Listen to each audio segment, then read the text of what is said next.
पाकिस्तान में अमेरिका और ईरान के बीच वार्ता में तेहरान की फ्रीज 6 अरब डॉलर की संपत्ति को जारी करना अहम मुद्दा है।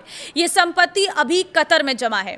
मीडिया रिपोर्ट के मुताबिक ईरानी सूत्री ने बताया है कि कतर समेत विदेश में फ्रीज संपत्तियों को जारी करना हॉर्मुज से सुरक्षित आवाजाही तय करने से सीधे तौर पर जुड़ा हुआ है। 6 अरब डॉलर की यह राशि सबसे पहले 2018 में रोकी गई थी।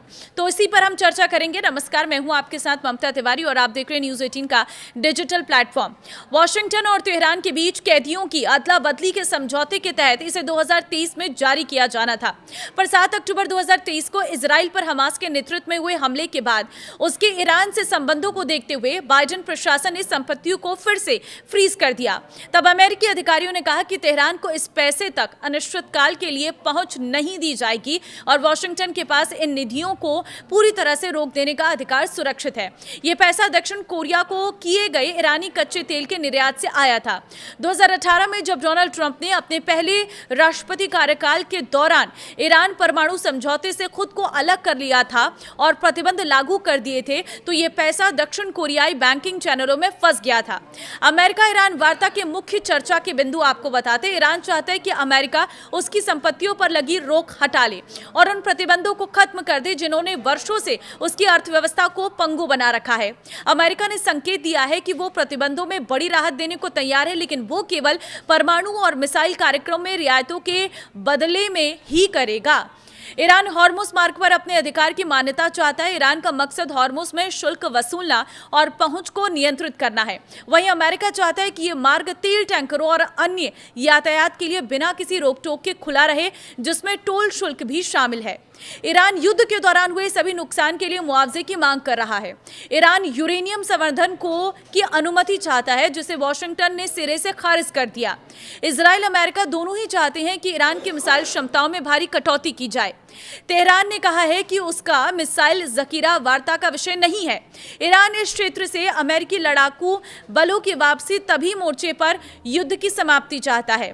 ट्रंप ने कहा है कि जब तक कोई शांति समझौता नहीं हो जाता, तब तक वो पश्चिम एशिया में अपनी सैन्य मौजूदगी बनाए रखेंगे। बातचीत शुरू होने के साथ ही दोनों पक्षों की ओर से विरोधाभासी बयान भी सामने आए हैं। एक रिपोर्ट में दावा किया गया है कि अमेरिका, कतर और अन्य विदेशी बैंकों में ईरान की जब्त 6 अरब डॉलर की संपत्ति को जारी करने पर सहमत हो गया। बदले में ईरान हॉर्मुज मार्ग से जहाजों की सुरक्षित आवाजाही सुनिश्चित करेगा, लेकिन व्हाइट हाउस ने मीडिया रिपोर्टों को खारिज कर दिया है। कतर की ओर से भी इन संबंध में कोई बयान नहीं आया है।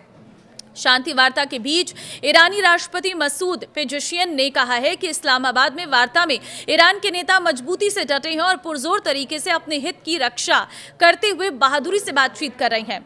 इस्लामाबाद में अमेरिका के साथ वार्ता में ईरान जिन प्रमुख बिंदुओं पर बातचीत चाहता है, उसमें लेबनान में संघर्ष विमांग प्रमुख है। लड़ाई शुरू होने के बाद से ईरान समर्थित हिजबुल्लाह लड़ाकों पर इजरायली हमलों में करीब 2000 लोग मारे जा चुके हैं। इजरायल अमेरिका का कहना है कि लेबनान अभियान संघर्ष विराम का हिस्सा नहीं है। रूस ने इस्लामाबाद बातचीत में हिस्सा लेने वालों से कहा है कि वे ऐसे किसी भी कदम से परहेज करें जिससे ये मौका खतरे में पड़ सकता है।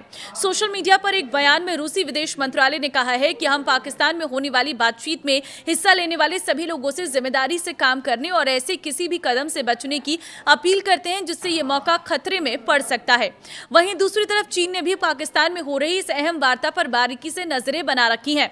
मालूम हो कि संघर्ष के दौरान चीन और रूस ईरान के बड़े मददगार रहे हैं, तो ऐसे में चीन को लेकर भी लगातार अमेरिका हमला करता हुआ नजर आ रहा है। अमेरिका का ये कहना है कि चीन जो है वो ईरान की मदद कर रहा है, उसे हथियार पहुंचा रहा है, उसे मिसाइल्स पहुंचा रहा है, लेकिन चीन ने इससे साफ तौर पर इनकार कर दिया है। चीन का ये कहना है कि वो चाहता है कि दुनिया में शांति हो और वो किसी भी तरीके से ईरान को कोई हथियार नहीं पहुंचा रहा है, कोई मदद इस युद्ध के दौरान नहीं कर रहा है। तो चीन ने तो स्पष्ट कर दिया है, लेकिन अमेरिका, ईरान और इजराइल के बीच का ये संघर्ष किस मोड़ पर आकर खत्म होगा, इस पर सभी की नजरें हैं।